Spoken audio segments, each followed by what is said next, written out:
منصور کی شکست کے بعد ایران کی بدقسمتی پر بھی مہر لگ گئی اور ان کا شاہی خاندان جو مدافعت کی تھوڑی بہت سکت رکھتا تھا وہ بھی تنکوں کی طرح بکھر کر رہ گیا تھا۔ میدان جنگ میں منصور اور اس کے لشکر کا خاتمہ کرنے کے بعد باری باری شیراز اور اصفہان میں داخل ہوا۔ دونوں شہروں سے اس نے شاہی خاندان کے سرکردہ لوگوں کے علاوہ سب شہزادوں اور شہزادیوں کو بھی پابہ زنجیر کر دیا۔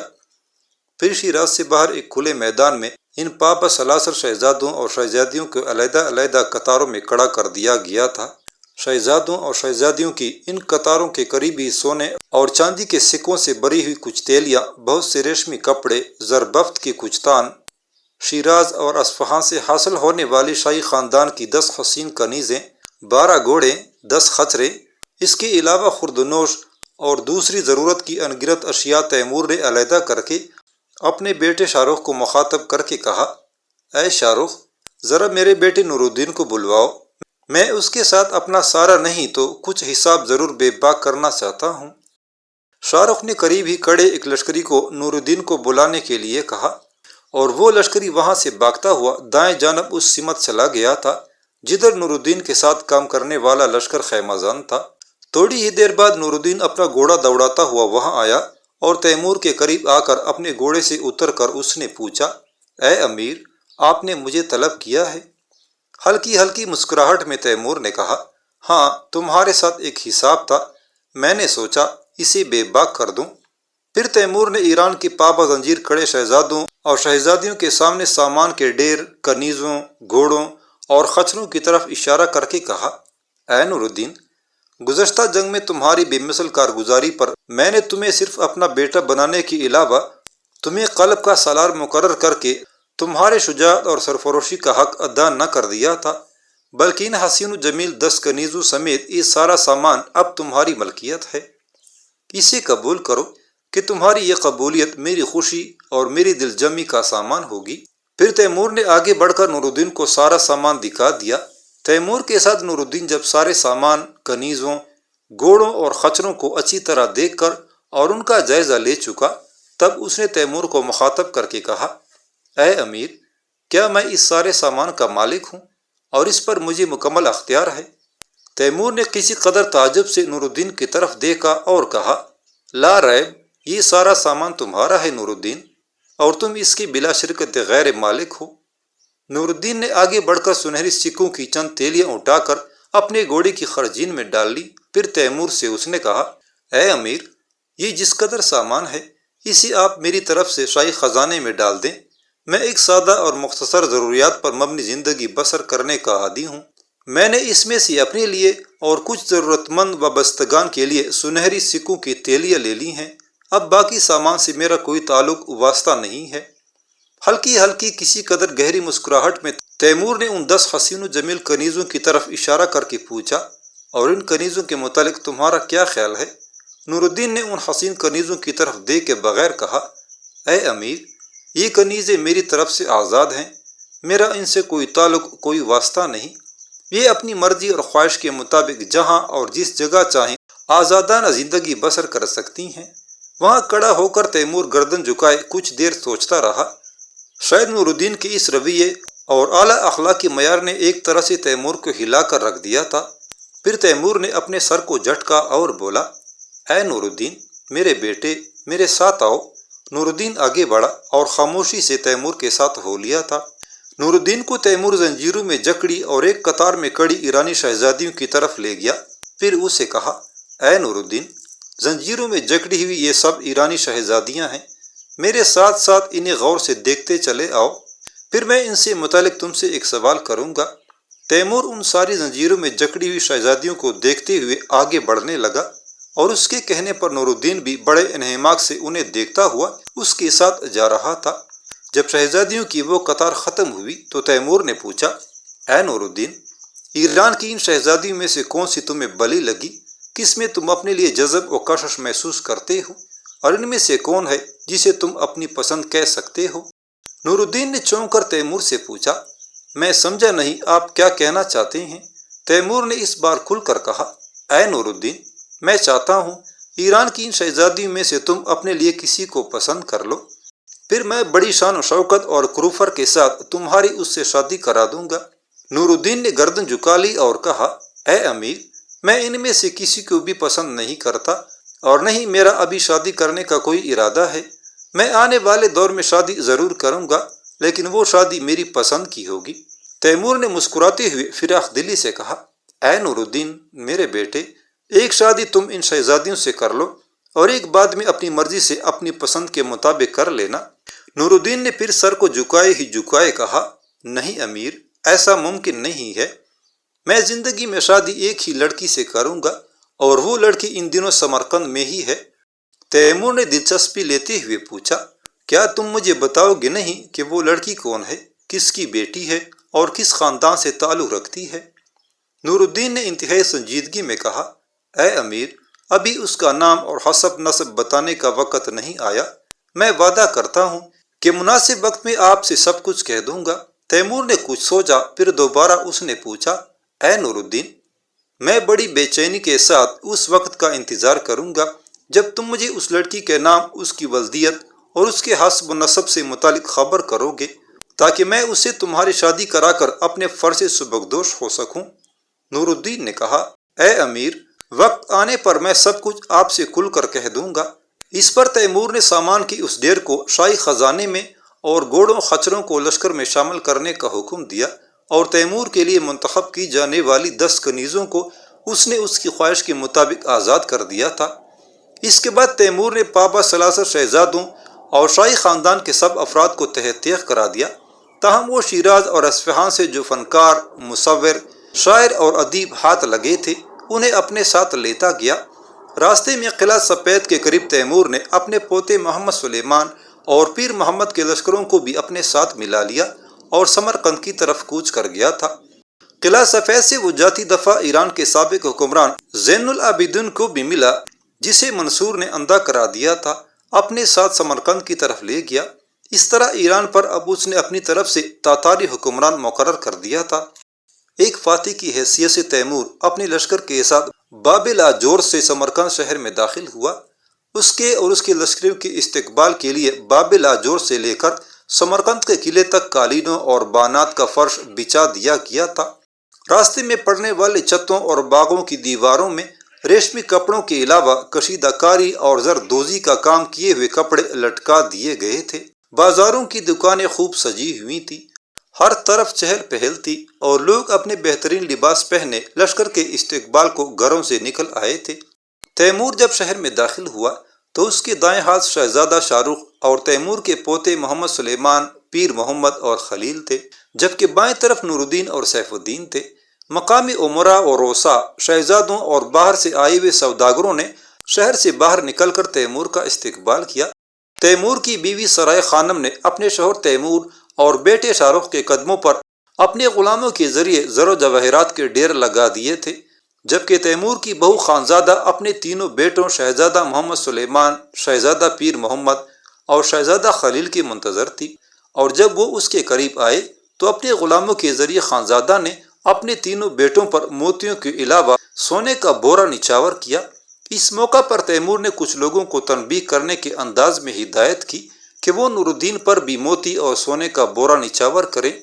ساتھ ہی تیمور نے خود بھی کچھ غلاموں سے موتیوں اور سونے کے بورے کی تیلیاں لے لی تاکہ وہ خود بھی موتی اور سونے کا بورا نور الدین پر نچھاور کرے۔ پر تیمور کی اس وقت حیرت کی انتہا نہ رہی۔ جب وہ اپنے بائیں طرف مڑا تو اس نے دیکھا وہاں نور الدین نہ تھا اور اس سے بائیں طرف صرف اکیلا سیف الدین ہی تھا۔ پریشان سے لہجے میں تیمور نے پوچھا، اے سیف الدین، نور الدین کدھر چلا گیا؟ سیف الدین نے مدم مگر کسی قدر اداس آواز میں کہا، اے امیر، نور الدین تھوڑی ہی دیر قبل ہم سے کچھ پیچھے رہ گیا تھا۔ میں نے سوچا وہ ابھی ہم سے دوبارہ آن ملتا ہے، پر میں نے جب دوبارہ مڑ کر پیچھے دیکھا تو عقب میں نور الدین مجھے دور دور تک کہیں دکھائی نہ دیا۔ میں خود اس سے متعلق فکر مند ہوں، وہ نہ جانے کہاں، کیوں اور کدھر چلا گیا ہے۔ تیمور نے فکر گیر سی آواز میں پوچھا، اس استقبالیہ جشن سے نکل کر نور الدین کہاں جا سکتا ہے؟ کہیں اس نے اپنے آپ کو کسر نفسی کا شکار تو نہ کر لیا؟ میں سمجھتا ہوں کچھ انجیلینا کے رویے نے بھی اسے روندا ہے اور وہ تنہائی پسند ہو کر رہ گیا ہے۔ تیمور کچھ اور بھی نور الدین سے متعلق کہنا چاہتا تھا، پر اس کے استقبال کو آنے والے امراء اور روسا کافی تعداد میں اس کے گرد جمع ہو گئے تھے، لہٰذا ان کی طرف توجہ دینا پڑی۔ اس طرح یہ لشکر بے مثال استقبال کا سامنا کرتا ہوا قلعے تک آیا اور پھر تیمور کے حکم پر لشکری اپنے اپنے گھروں کو جانے کے لیے منتشر ہو گئے تھے۔ سیف الدین جب اپنی حویلی میں داخل ہوا تو حویلی کے خادم مرشد نے آگے بڑھ کر اس کے گھوڑے کی باگ پکڑ لی، اور جب سیف الدین اپنے گھوڑے سے اتر کر حویلی کے اندر جانے لگا تو مرشد نے اس کی طرف دیکھتے ہوئے تجسس آمیز انداز میں پوچھا، اے آقا، امیر نور الدین آپ کے ساتھ کیوں نہیں آئے؟ وہ کہاں چلے گئے ہیں؟ سیف الدین نے ادھر ادھر دیکھا اور پھر تیزی سے پوچھا، کیا نور الدین ابھی تک گھر نہیں آیا؟ میں تو سمجھا تھا وہ گھر پہنچ چکا ہوگا، بہرحال وہ ابھی تھوڑی دیر تک گھر آنے ہی والا ہوگا۔ مرشد، میرے گھوڑے کو استبل میں باندھ کر تم کھانا تیار کرو، ابھی نور الدین آتا ہے تو پھر کھانا کھاتے ہیں۔ مرشد استبل کی طرف اور سیف الدین حویلی کے اندرونی حصے کی طرف جانے ہی لگا تھا کہ حویلی میں حسین نائسیہ داخل ہوئی۔ اس کے ہاتھوں میں پھولوں کے ڈھیر سارے ہار تھے۔ اسے دیکھتے ہوئے سیف الدین اور مرشد دونوں اپنی اپنی جگہوں پر رک گئے تھے۔ نائسیہ قریب آئی اور سیف الدین کو مخاطب کر کے اس نے پوچھا، اے سیف الدین، کیا امیر نور الدین گھر پر نہیں ہے؟ میں ان کا استقبال کرنے باب لاجور تک گئی تھی۔ میں نے انہیں امیر تیمور کے بائیں طرف دیکھا بھی، لیکن جب میں بھیڑ میں ہو کر ان کی طرف بڑھی اور چاہتی تھی کہ ان کے گلے میں ہار ڈال کر انہیں فتح کی مبارکباد دوں تو وہ اچانک وہاں سے نہ جانے کدھر غائب ہو گئے۔ میں نے سوچا گھر چلے گئے ہوں گے، اس لیے ادھر چلی آئی، پر حیرت ہے وہ ابھی تک گھر بھی نہیں آئے۔ اے سیف الدین، کیا آپ بتا سکتے ہیں کہ وہ اس وقت کہاں جا سکتے ہیں؟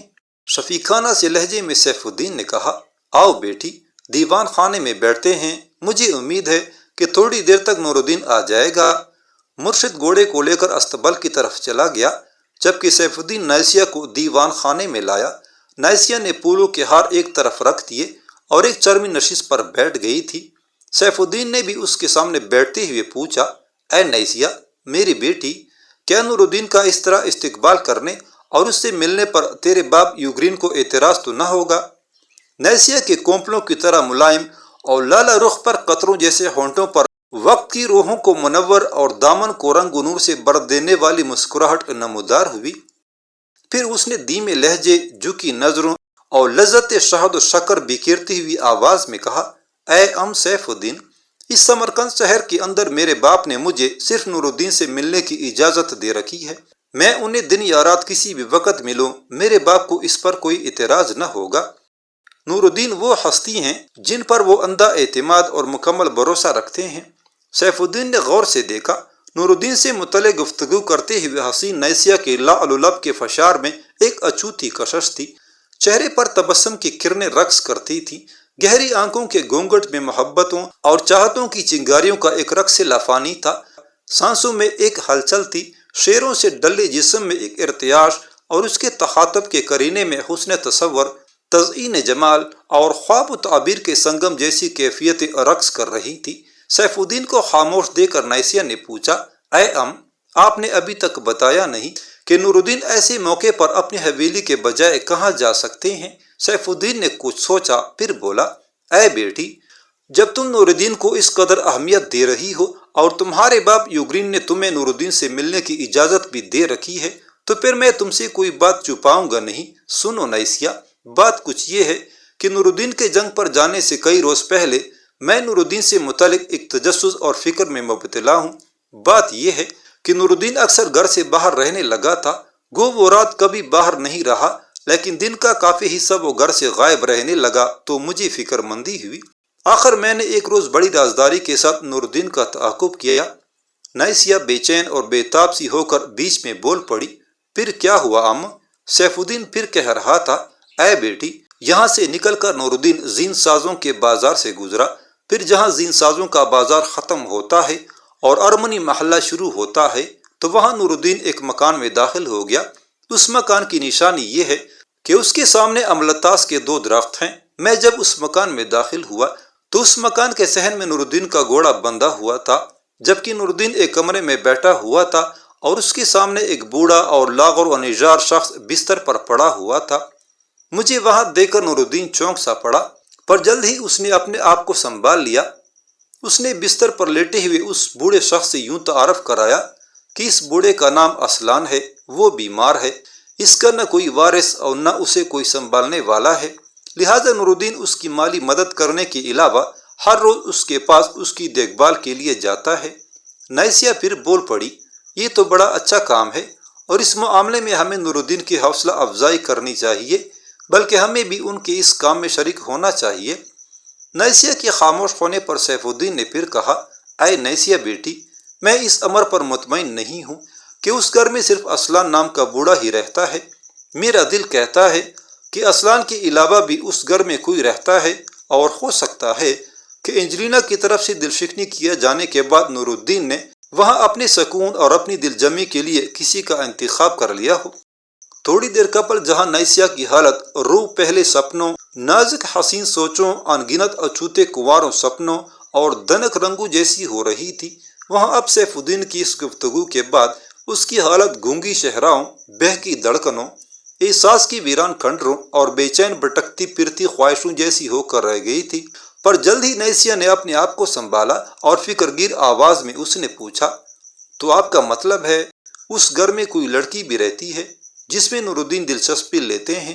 سیف الدین نے سوچوں میں ڈوبی ہوئی آواز میں کہا، تمہارا اندازہ درست ہے بیٹی، کیونکہ میں جب اس کمرے میں گیا جس میں نور الدین اس بوڑھے کے پاس بیٹھا ہوا تھا، تو اس کمرے کے اس دروازے کا پردہ جو دوسری طرف کھلتا ہے اس انداز میں ہل رہا تھا جیسے ابھی ابھی کوئی نکل کر ادھر گیا ہو۔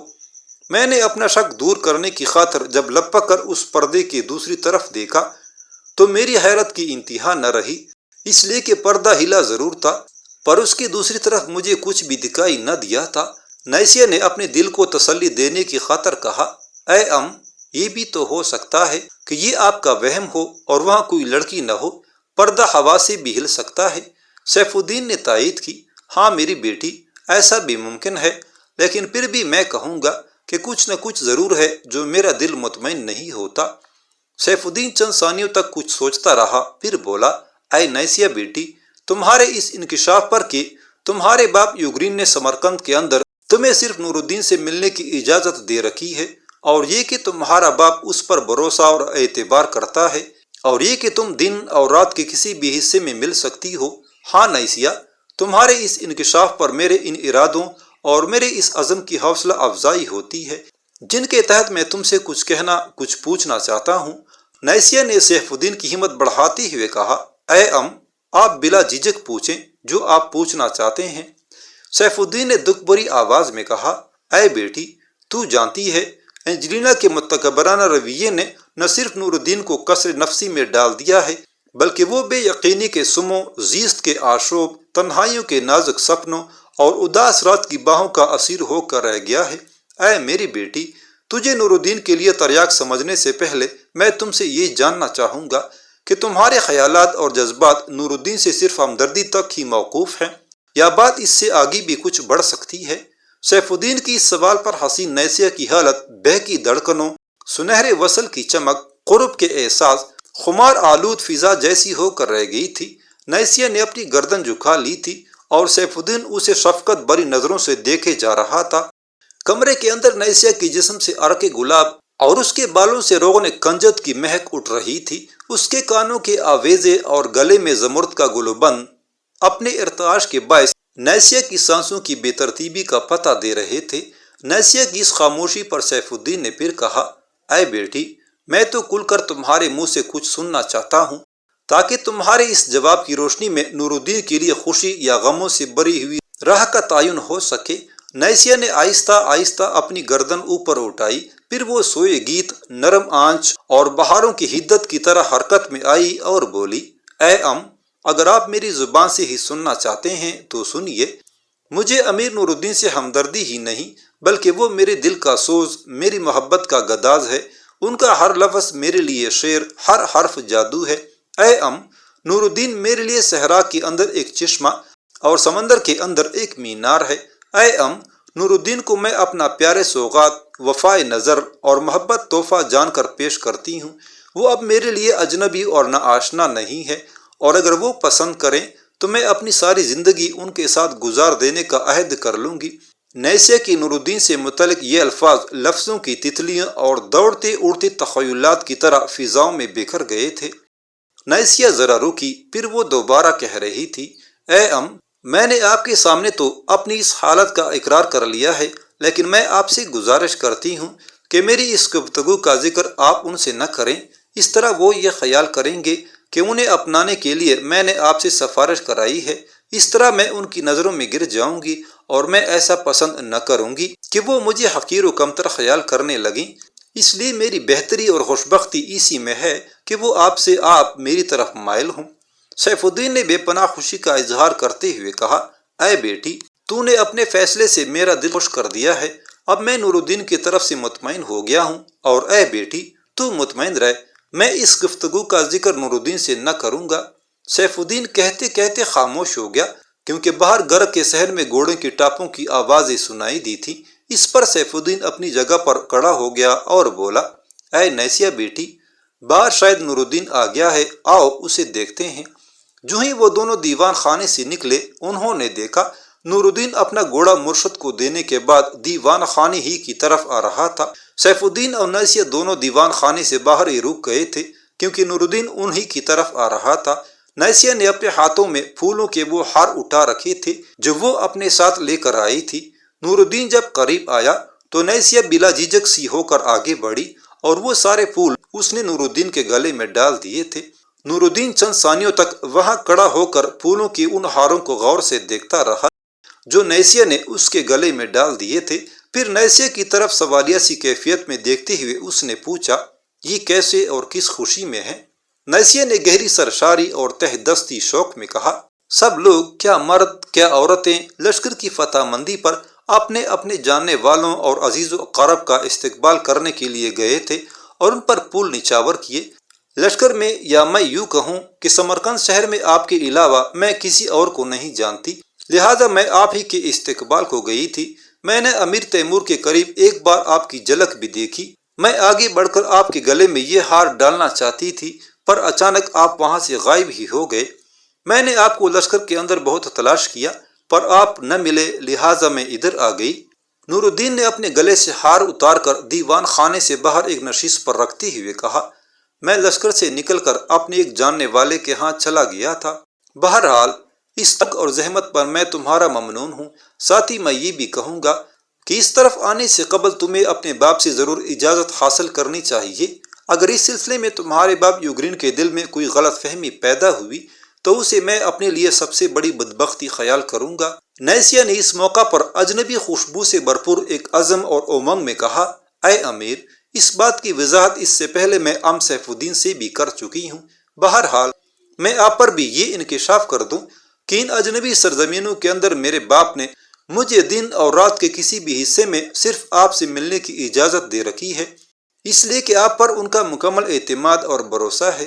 نائسیہ جب اپنی بات مکمل کر چکی تو نورالدین نے کہا، تمہیں اپنے باپ کے پاس سے نکلے کافی دیر ہو چکی ہوگی، لہٰذا اب تم واپس جاؤ کہ یوگرین تمہارے متعلق فکر مند ہوں گے۔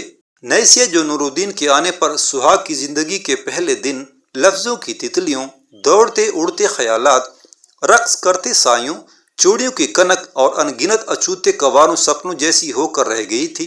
نورالدین کے ان الفاظ نے اسے روشنی کی روتی شمع، بدن کے موسموں کی آگ، خواری کا تماشا، مقتل گاہ کی صفاقی، کھوئے کھوئے انداز اور درد کی دیواروں جیسا بنا کر رکھ دیا تھا۔